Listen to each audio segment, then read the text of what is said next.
大家好，我是根猴。今天呢，我们来聊一聊看八字会不会产生因果。那这个因果如果产生了，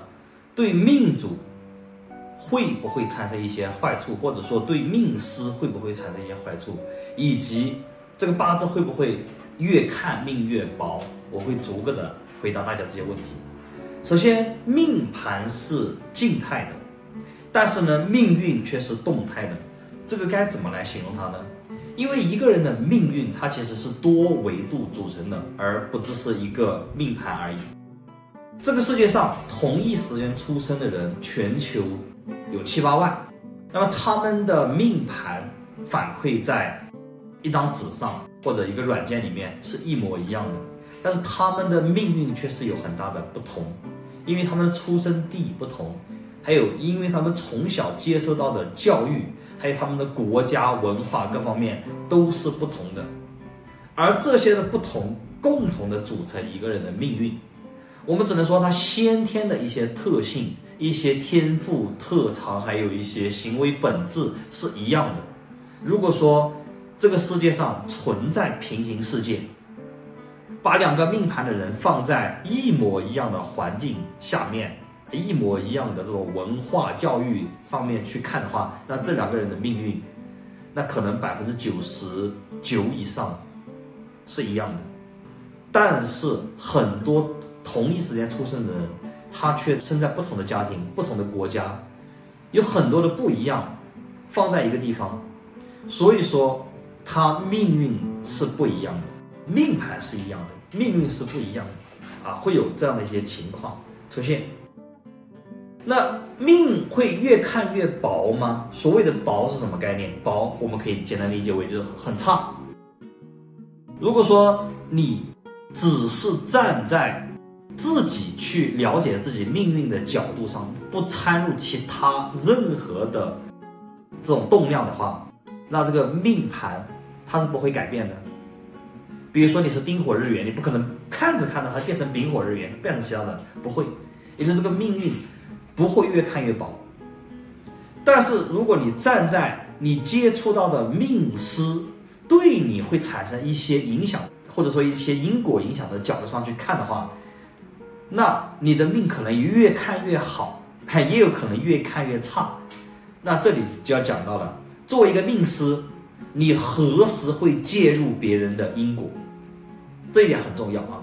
就当你学了这门技术，当你在和其他人分析八字，并且和其他人有所交流的时候，你其实就有可能介入到别人的因果。这个里面有好的因果，也有坏的因果。那我们先讲一讲这个坏的因果。那坏的因果呢，第一点就是说恶语、造口业。你比如说，你看你这个烂命一条，是不是？可能因为你一句话，别人就意志消沉了，说不定什么时候就做了一些寻短见的事情，那可能都是你的问题，就是你一句话而已。第一点是这个样子。第二点呢，就是不正确的断局，完全靠边，就是可能你的能力还有限，你还看不到太多的东西，但是呢，这个人来向你求助的时候，又满心欢喜的满心期待的问你，希望你给他一个准确的答案。但你说不出来的时候，你又不能直接说我说不出来，对吧？你就靠编一个东西告诉他。那如果说编的是好的呢，是鼓励的话呢，可能还好。如果你乱编一个坏的话，或者对他产生不利影响的话，那可能就会存在一些问题。那第三点呢，就是你看见某一个命盘里面会有一些特征的时候，你会指挥命主去做事情你必须这样去做，不这样做的话就不行，而不是让命主去选择，那其实也会产生很多的因果的。那这个命主要是照你这样说的做了，那最后结果不如意的话，全部怪在你身上。我们呢更加倾向于你告诉他，你往这个方向走的话，胜率会很大；往另外一个方向走的话，胜率会很低。但到底该往哪里走，你自己做选择。这个就是何时会介入别人因果。当你尝试着改变别人的这种路径，让他朝着完全不是自己命盘指引的方向前进的时候，其实你就介入他的这个因果了。那么如何消除因果，或者说让这个因果不会影响到你分析师本人，或者说结善缘、结善因，能够最后让你得到福报，有哪些方法呢？是有的。这里呢，我就总结了5点。大家要是这一辈子学这个东西，不是完全为自己所用，还是会帮到别人的话，那这5点你一定要记住。第一点的话，只说事实，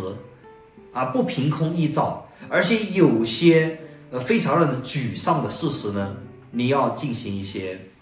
善意的谎言才行。所谓的只说事实，就是它命盘里面它展现出来的东西是什么，你就说什么。当他命盘里面有严重的某方面的缺陷，而这个缺陷对他本人来说其实并不是特别重要的时候，你可以选择不说，只要命主不提起这个问题，你可以不说。他要是问了，在不影响到他的环境下呢，你可以说鼓励的话，或者说你就可以说一些善意的谎言，把它语言编织，柔和，润色，不要直截了当的告诉他一个悲惨的现实，这个不是所有人都受得了的，这个一定要非常的重视。第二点呢，就是多说善语，只做善的引导。因为我们知道每个人的命盘其实不是绝对的差，也没有绝对的好，每个人的命盘里面都有好的因素，都有坏的因素。有些人呢就适合做体育训练，有些人就适合创业，有些人就适合打工，有些人呢就适合自己做一些事情。那每个人的特长是不一样的，只要他做出正确的选择，他都能够很好。那么你就慢慢的引导他朝向他最有天赋的方向，就可以了。他如果偏要朝着那种错误的方向，或者说他完全不在行的方向去选择的话，你提前告诉他这个东西可能是你不在行的，但是你要去做的话，我们用科学嘛，对吧？任何人只要一心一意的热爱一个东西，那迟早有一天你还是会成的呀，只不过你成的不太容易而已。你告诉他，但是最终选择权、决定权在命主身上，你不要为命主做任何的这种选择。就有这种情况出现，比如说像我自己，我到任何一个地方去旅游，我其实都蛮喜欢到本地的那些算命的地点，给自己算一下，我看一下这些命师到底是怎么去分析的。因为我的婚姻宫有化忌，然后呢，我八字里面婚姻宫又有个酉酉之刑，那4个水平稍微合格的都会断我的婚姻不好。那有些呢会一笔带过我觉得这个还好，对吧？有些人就朝着我这个婚姻这个上面去分析，就说你这婚姻太差了，婚姻不好了，你要如何做，你一定要如何做这个可能就存在一些问题，对不对？那实际情况下就是我的婚姻并没有什么差的，非常好。为什么呢？因为一个是如果说学周易没有用，学周易没办法去改变我的婚姻，那还学它干嘛呢？肯定是有用的，是不是？而且一个人的命运，刚才说了，不是一个命盘决定的，一定是命盘加上你的学习，加上风水，各个方向各个方面的东西结合而成，没有这么简单的。第3点呢，就是不要追求所谓的铁口直断，这个东西是最沾因果的。比如说，一来就是你早年父母双亡，对吧？或者说你这一辈子无儿无女，对吧？诸如此类的东西，哪怕命盘上面显示的这个信息已经无比的准确了，不要这么去断。你知道铁口直断的话，其实会有非常大的这种反噬效果。你长期这样去试验的话，其实会有很大的问题的。它某方面有缺陷，你可以提一提，从侧面的角度提一提，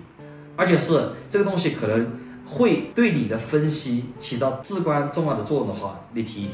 那些根本不重要的东西，你提它干嘛？完全没必要啊。比如说有些人，他全部是好在年月两柱，他日时两柱一点都不好，而且还空亡了。对于这种人，他可能根本就不关心自己的家庭，还有自己的子女，压根他就不想问这个问题，他只想问事业的。那这个八字上面是看得出来，那你就分析他的事业各方面就可以了。那婚姻和子女的话，你要不然就一笔带过，要不然压根说也不说，那这样的话其实就可以。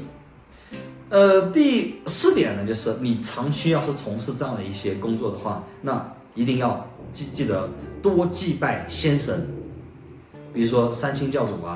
啊之类的东西，这个应该大家都懂。还有就是多祭拜自己的祖先，自己的祖坟啊，多去上一下，这个是非常非常重要的。第5点呢，就是多参与社会的公益活动，这是非常非常重要的啊。这公益活动呢，并不是捐钱活动，纯粹捐钱的活动，我不建议大家去参加，因为有些钱你前手一捐，后手这些慈善机构就把这个钱装到自己兜里面去消费了。那其实这个东西是在作孽。那所谓的公益活动呢，就是尽可能的尽你的职责去帮一帮那些你可以帮上的人。就像我的频道里面，你看定期的会给一些穷苦人去做一些免费的这种命盘分析，这些我都是没收费的。而这个事情我会长期坚持的做下去包括线下的一些公益活动我也会去做。这个就是尽可能的去多做这些公益活动。那通过这些方法呢，就可以起到一种万千因果不沾身，或者说你结的全部是善因，最后你也可以得到善果和福报的这样的一个过程。很多人在学习这个周易的过程当中，就是完全显示自己的这种技术嘛，就什么铁口直断呀，然后随意的介入这个命主的因果，去说很多绝对的话，那其实这个是不对的，这个其实是很有问题的。我们在教学的时候，那可能哪个人的命盘是怎么样，我们可能会说的绝对一点，这个因为是教学生嘛，而且我们分析命盘的时候，命主并没有在有些命主是线下的，永远可能看不到我的节目，但是找过我咨询过的，或者说你看我之前对一些命主分析的那种免费救助案例的时候，你会发现我通篇说的话都是很温柔的话，我没有说任何过激的话，其实就是像今天我说的这些东西，你说的过激的话没有任何作用，你完全帮助不到命主。我们要做的就是，当一个命主向你来求助，你和他交流过之后，那个命主就像如沐春风一般，带着非常好的心情，带着非常好的改变，回归到他的生活当中去，这是一件最美好的事情。好，希望今天的课程可以很好的帮助到大家，咱们下期节目再见。